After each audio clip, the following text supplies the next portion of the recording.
problem, man.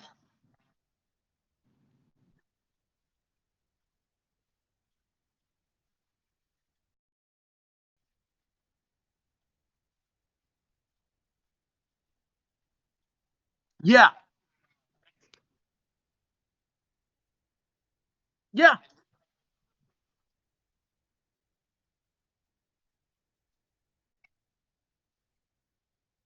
Thank you, man. Appreciate that. Yeah, man, it's weird. Long time coming, but like, it's Bellator was great. They treated me well. I had a lot of fun there. Some great guys, called some great fights. So it's not like I was, desperate and miserable. I had a great time in Bellator, man, but it was time for me to move on.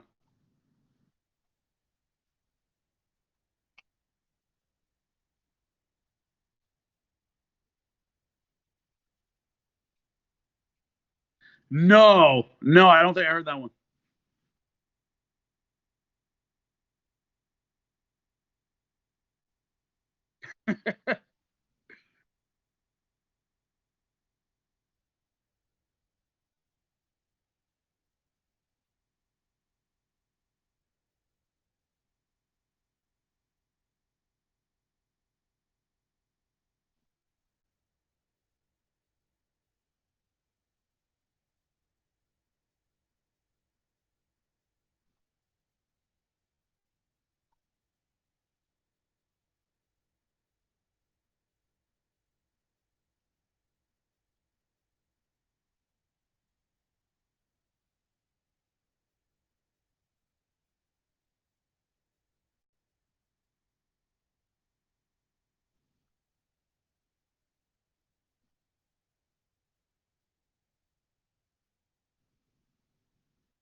It's a very Bjorn story, yes.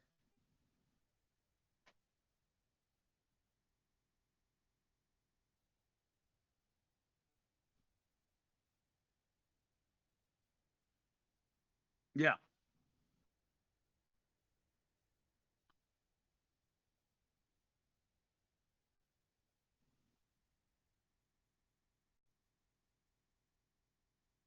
Yep.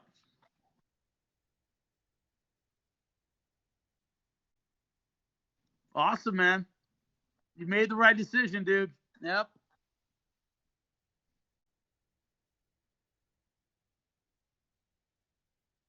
Yeah.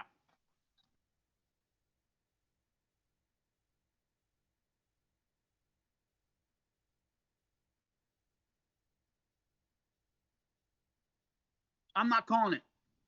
I Oh, completely.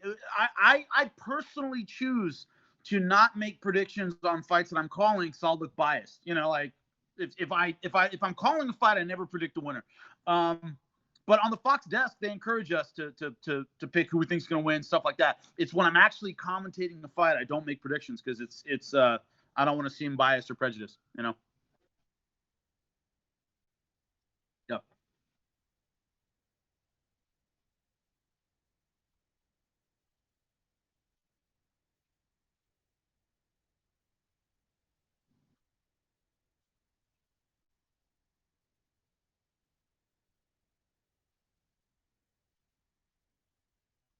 Yep.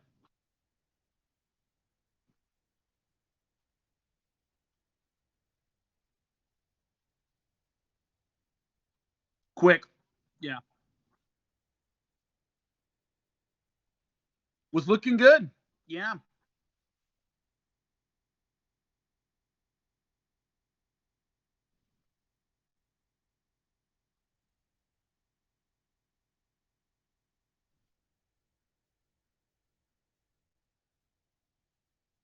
Yeah.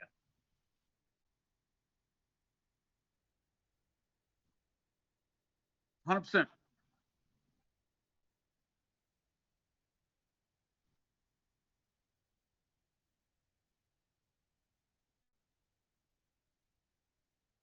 Well, also people have kind of, I've seen these criticisms of Khabib's takedown percentage. His percentage isn't that high.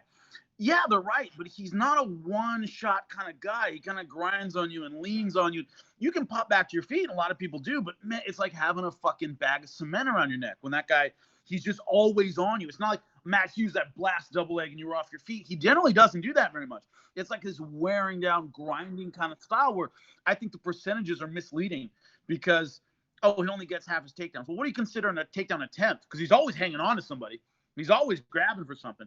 And so I think that's an issue. And also we haven't seen the real suspect issues with his chin. I mean, once again, Michael Johnson stung him. I mean, but he didn't look rocked. His legs didn't suddenly go out from under. We haven't seen those things that make me go, he's weak in the chin. My math, man, pretty much is in picking Khabib is that Conor has one way to win, early knockout, and Khabib has 3 different ways to win. And so I'm going with a guy who knows how to do more. And Khabib has fought more guys who were like Conor than Conor's fought guys who were like Khabib. So that's yeah. I mean, and also let's face it, those made entertaining fights. I mean, the fights they chose for him made very entertaining fights and these spectacular performances, and that's all great. But yeah, I mean, he hasn't faced a lot of guys that fight like Khabib. And so I think that's why I would give him the edge. But if Conor's going to win, it's going to be an early, spectacular, holy shit, did I just see that kind of knockout? So the people that are predicting Conor by knockout, yeah, if Conor wins, that's what it's going to be. My pick is for Khabib simply because I think he does more. And people tend to be drawn, when they predict fights, when they talk about fights, they tend to be drawn to the good story. Man, it would, if Khabib wins, it might not be the most exciting fight in the world. He might, take him out over. Yeah, and that's not as dramatic as, walking across the octagon like this after you knock a guy out with one shot. So we as fans tend to be drawn to this big spectacular thing rather than, fans parlay a 5-fight parlay because they might win $10,000 even though the odds are against them. Everybody does. Because right, they'd rather risk $100 to make 10 grand rather than make $100 every fight. Just same kind of thing for Conor. When you pick Conor, you're kind of picking an exceptional, man, this would be amazing kind of thing. And that's just so much more appealing than Khabib winning by decision or winning late because he takes him down the whole time. So, I understand the allure for a lot of fans, but I don't get that luxury. I got to call this stuff for a living. So, I can't be emotional about it.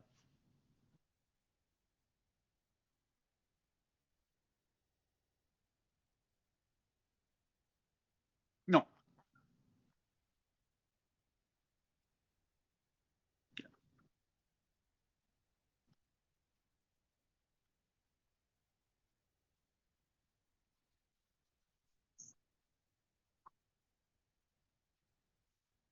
Different dude.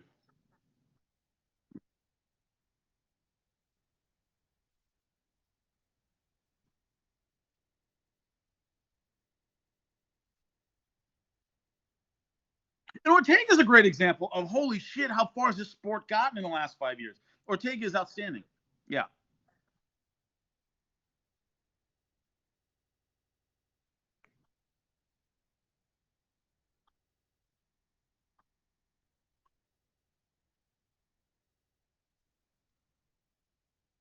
Yeah.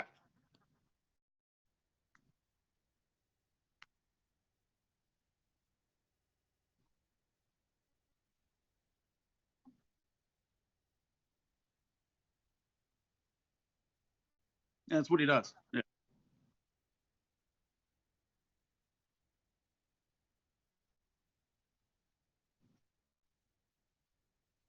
That's how I felt about it too. Yeah.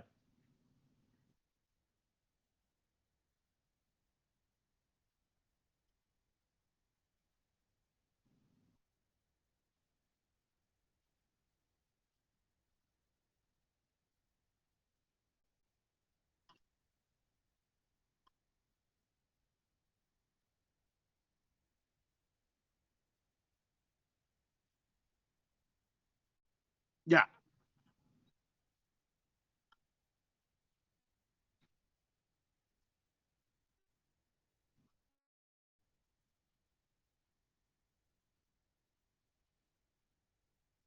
Well, it's also like people act like him being irritated at the press conference means he's mentally done. It's like, all right, it's just not his thing. He doesn't want to be there. It's not really his. where he shines is speaking English on a desk with a microphone. That's not so the idea that he's like kind of annoyed the whole time. Oh, Conor's in his head. I'm like, these are professional fucking. He's a professional. He's not going to sit there and mentally fall apart because what do you think these guys are? This is what they do for a living, you know. So I don't see that necessarily happening. You know, obviously Conor does have exceptional footwork, and he does have, you know, his aspects of his game are really, really fantastic. He deserves the accolades on the feet. It's can he keep the fight there? How much has a ring rust affected him? I don't see, and once again, when I see people, a lot of times when they explain their support of Conor and predicting he's going to win, it's that allure of the big finish that they believe he will bring, and if he does, that's what it's going to be. And there was a great Teddy Atlas is a guy I learned a lot from just watching him call fights. He was doing a DVD thing on Mike Tyson, and he was talking about Mike, and he said what made Mike, and he pauses for a second, he goes, spectacular. And the co-host, I think it was Brian Kinney, said, "Oh, you almost called him great," and he goes, "Greatness requires longevity. Mike didn't have that."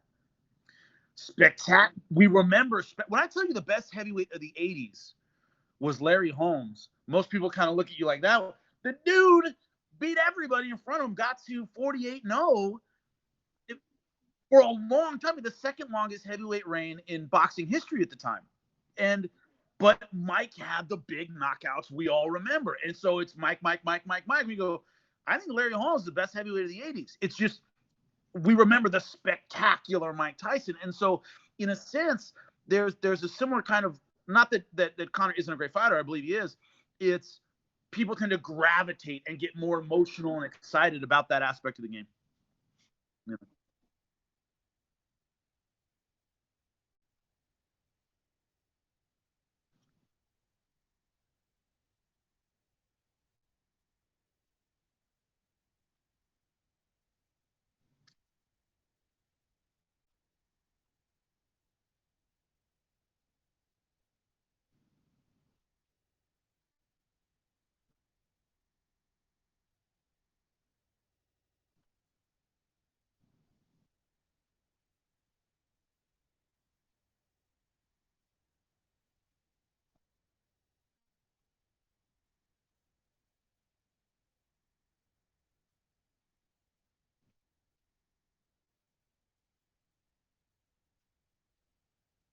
Yeah.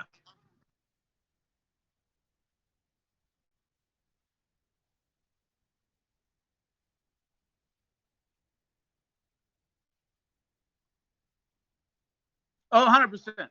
Win or lose, you can sell that trilogy. Yeah.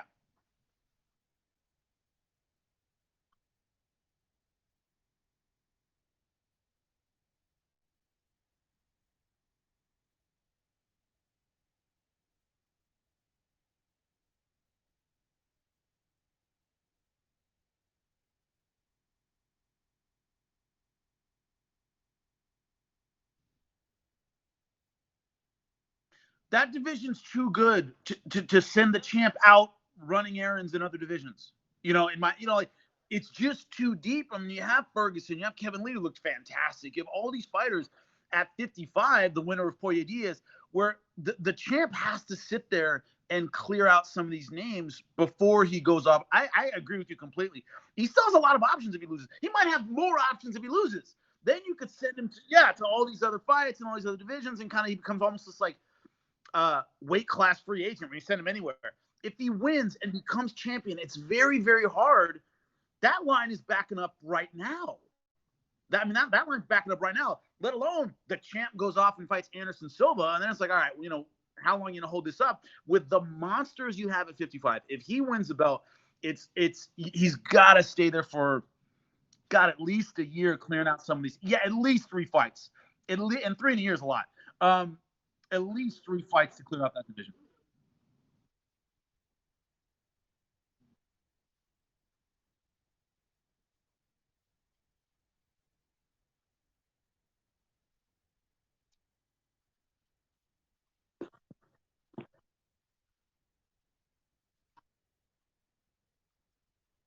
And 45, which has historically, I think, been a great division for the UFC, is a little thin right now. So to pull out the champ, yeah, to have him pull out the champ to go up to 55 is a tacit acknowledgement that 45.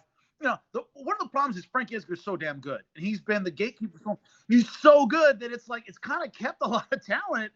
They can't get past Frankie Edgar, and so it'd be hard to pull the champ up to 55, especially like we just said with so many names at 55. It's hard to back that line up. So I think if he wins the belt, he's got to stay at 55 for at least a year and a half, and clean out that division, in my opinion. But no.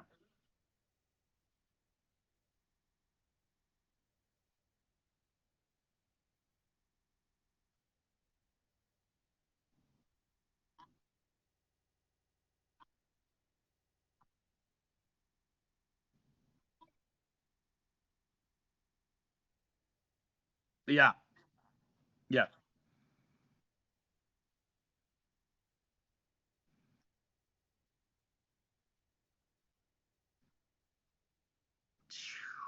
It all. The,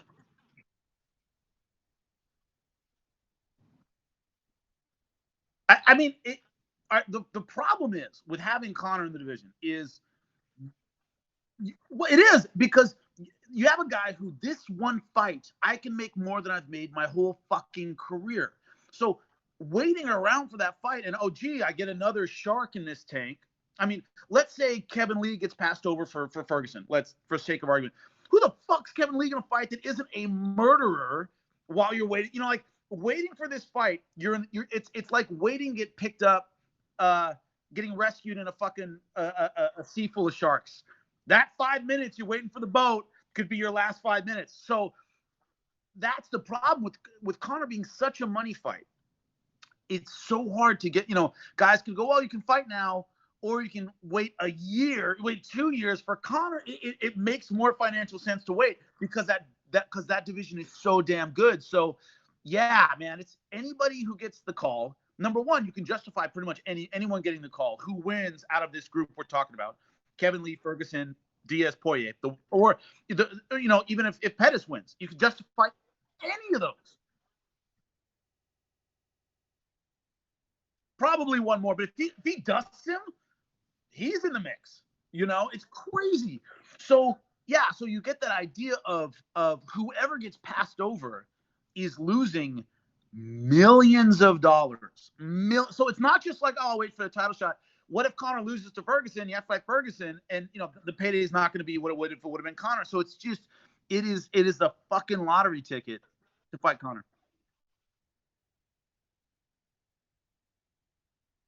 Oh, it's crazy, man. It's crazy. So yeah, I mean, having that one, it's almost like, that's your Super Bowl, man. Like whether you're, your first game of the season, your second can be the Super Bowl. That's how big Conor is for the sport. And so it's really interesting having him as champ. You're not just saying who gets the title shot. You're saying who makes millions of dollars in pay-per-view money. It's crazy.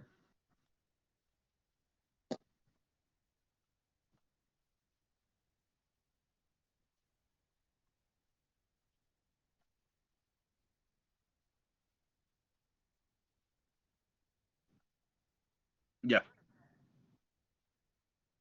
Yeah.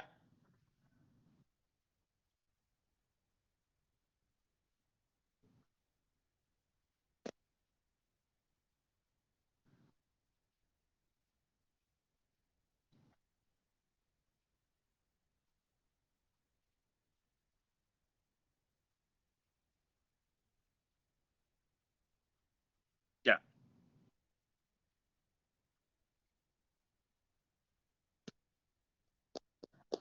Right. Exactly.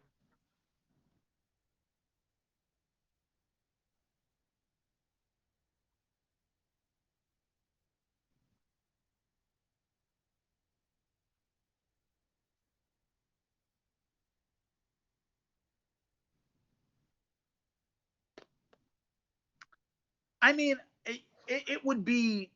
I mean, I'm not. I mean, he could. I don't know. I mean, anybody can. It would just be, once again, a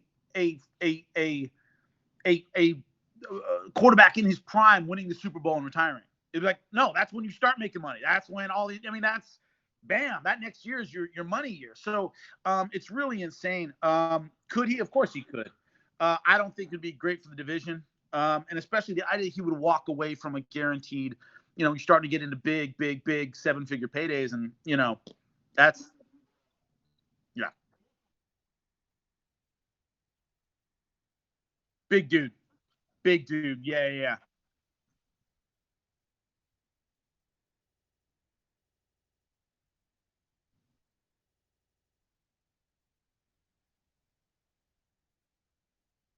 Yeah,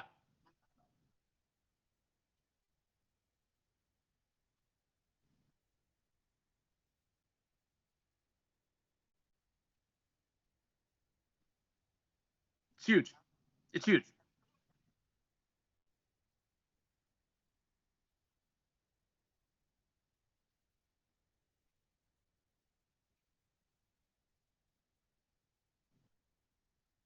He's looked really sharp right now. Timing wise, he's peaking at the right time. You could argue if Poirier doesn't beat Diaz in this fight, Diaz is a better fighter. It's just, everything's lining up right. And, provided he isn't injured, nothing happens in between now and then. Poirier right now is fighting the best he's ever fought in his whole career. So at the right, I mean, he's fighting at the right time.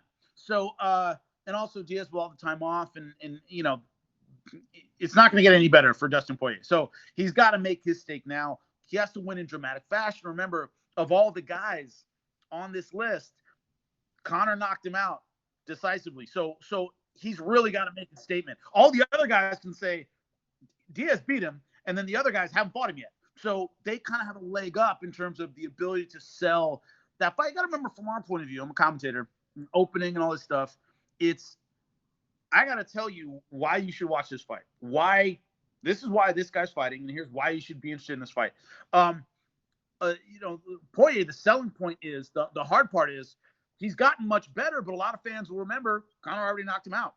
The other guys, yeah, yeah. I mean, but fans will remember that, and the other guys have that option of, hey, I haven't lost the guy yet, and Nate has a look. I already beat him once. I said I beat him twice. We'll see if I get him the third time. So it's easier to sell everybody else. Poirier needs a great performance, and Diaz at 55 is a hard guy to look good against. I mean, you can beat him. He's a hard guy to look good against just because his pacing and his volume, and it's just, it's Diaz. It's hard to look good against that guy.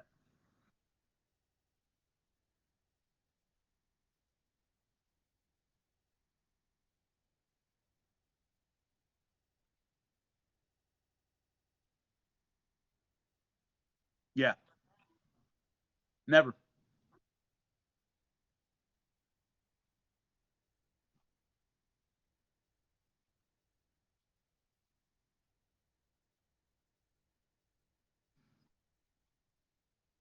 Dude, it's death of a thousand cuts every time they start throwing strikes. They don't hit you with one big one. It's 150 small ones, and you go down. It's like, for the boxing fans, like a Paul Williams, he threw like 150 punches around every time the guy threw, and it was like, not any one shot is tough, but 200 of them you're going down. That's the Diaz way to go, man.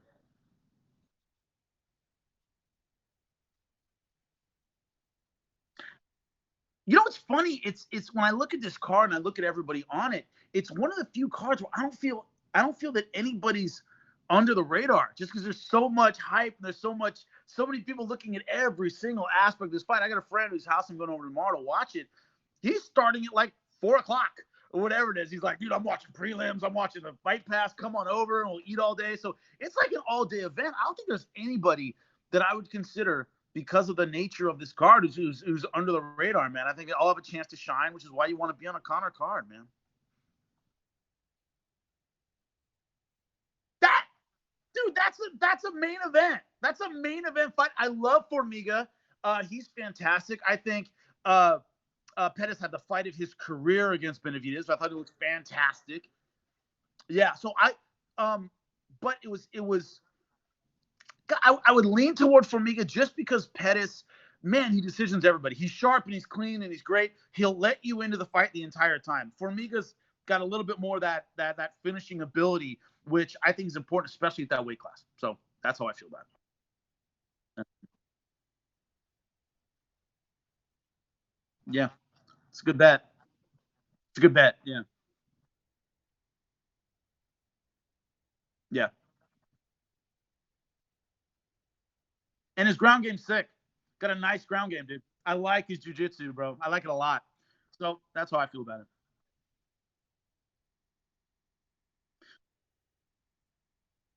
And he has a pressure game, really good pressure game. And the Pettis brothers are slick. They're really, really super slick.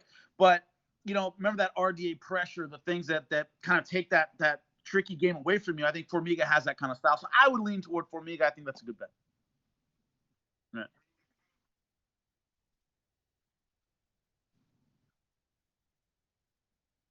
It was a fluke last time. Yeah.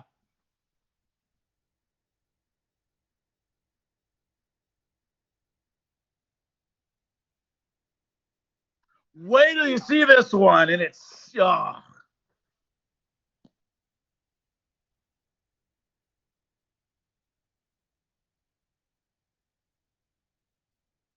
it was bad.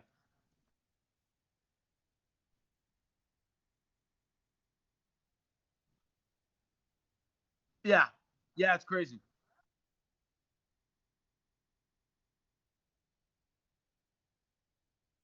Yeah, but Volkov's also tricky and he's very consistent. I've called a lot of his fights. He's fighting Bellator and he's very, very consistent. Rarely does he have that kind of off fight. He's got that dude, great cardio. He's got that Russian demeanor where nothing really gets to him. He never gets really kind of like overwhelmed by the moment. And Lewis has a problem within fights, that consistency where he'll look great one round and make a stupid mistake and get his back taken. You're like, oh shit, he's about to get choked out, and he'll muscle his way out of it. That up and down catches up to you against consistent guys, and Volkov's a very consistent guy.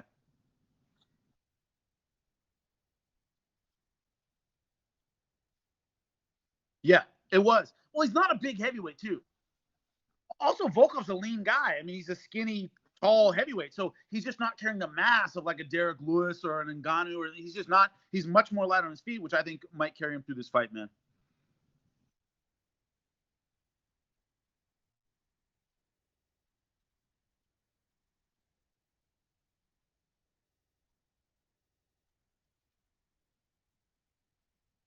Yeah, yeah.